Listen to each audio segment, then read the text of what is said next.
रमन तिवारी ग्वालियर का एक युवा क्रिकेटर हुआ करता था। किसी जमाने में गलियों से क्रिकेट खेलते खेलते रणजी ट्रॉफी तक क्रिकेट के दम पर पहुंचा था। पर किसे पता था कि ये क्रिकेटर एक दिन गैंगस्टर बन जाएगा।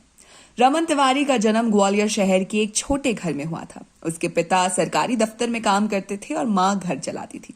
गलियों में क्रिकेट खेल खेल कर रमन ने अपने लिए एक बड़ा नाम बना लिया था।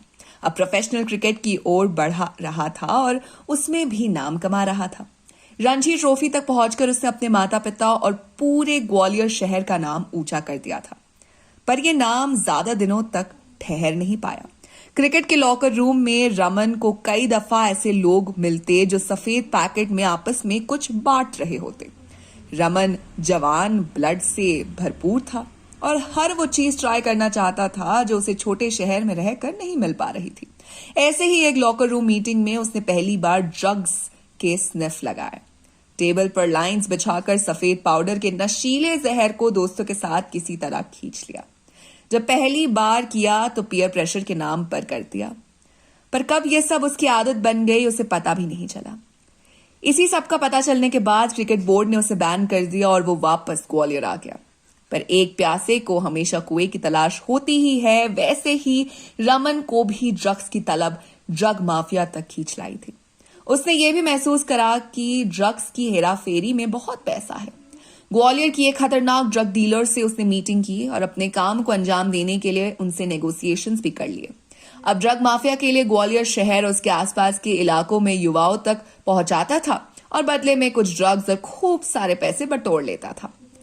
पर अब नशा, ड्रग्स और पैसे दोनों का ही सर चढ़ कर बोल रहा था। उसे समझ आ गया था कि अगर सिर्फ हेरा फेरी के लिए उसे इतना पैसा मिल रहा है तो अगर वो इस ड्रग माफिया का सरताज ही बन जाए तो पैसे की तो किसी तरह उसे कमी ही नहीं रहेगी। उसने बहुत दूर की सोच ली थी। उसने यहां तक सोच लिया था कि पावर अपने हाथ में आने के बाद वो पॉलिटिकल करियर में भी अपनी इमेज बनाना चालू करेगा। इसके लिए उसने आधारशिला रखने शुरू कर दिया। कैंपेन करता और लोगों के सामने सोशल वर्क करने का ड्रामा भी करता। पर जहां ऊपरी सत्ता से वो पूरी तरह से दिखाने की कोशिश कर रहा था कि वो युवाओं का कल्याण चाहता है, वहीं रात के अंधेरे में उन्हीं युवाओं को ड्रग्स के दलदल में धकेल रहा था। ये बात जब उसके इलाके में ड्रग माफिया को पता चली तो उन्होंने एक दिन चाय की दुकान पर बैठे रमन तिवारी के ऊपर गोलियां बरसा दी। रमन तिवारी के 2 लोग मारे गए और रमन तिवारी अपना एक साथी के साथ वहां से बचकर भाग निकला। उसके कंधे पर गोली लगी थी, पर जैसे तैसे एक बार मौत के मुंह से वो बाहर आ चुका था। रमन तिवारी ने समझदारी से काम लिया। उसने पुलिस का इन्फॉर्मेंट बन के उसके साथ मिलकर ही माफिया के सारे इलाकों पर छापे पड़वा दिए। साथ में ड्रग माफिया के दोनों ही बड़े दिग्गजों को लंबे समय के लिए जेल की सलाखों के पीछे करवा दिया।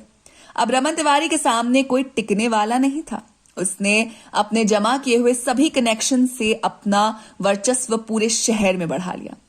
उसका पॉलिटिकल करियर जनता ने बनने नहीं दिया, पर गुंडा तो बखूबी वो बन चुका था।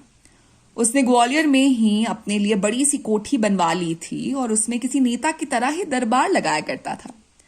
पर उसे ये पता नहीं था कि जैसे जैसे उसका वर्चस्व बढ़ रहा है वैसे वैसे उसके दुश्मन भी बढ़ रहे हैं।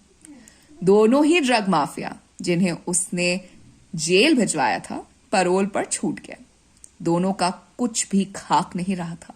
सब कुछ लुट चुका था, पर चोट इतनी बड़ी थी कि अपना सब कुछ खो जाने के बाद उनका सबसे पहला ख्याल था बदला। दोपहर का वक्त था और रमन अपने ही घर में लॉन में कुछ बच्चों के साथ क्रिकेट प्रैक्टिस कर रहा था। आपस में एक दूसरे को कैच दे रहे थे कि तभी रमन तिवारी पर सामने से गोली बरसा दी गई। रमन तिवारी ही अपने बनाए हुए महल में क्रिकेट खेलते हुए मारा गया। तो दोस्तों, ये हो सकती है खलनायक की कहानी। तो आप हमें बताइए, आप खलनायक के लिए कितने एक्साइटेड हैं। साथ ही अगर आपको वीडियो पसंद आई हो तो इसे लाइक कीजिए, दोस्तों के साथ शेयर कीजिए और फिल्मी दुनिया से जुड़े रहने के लिए सब्सक्राइब कीजिए हमारे चैनल बॉलीग्राज स्टूडियोज को।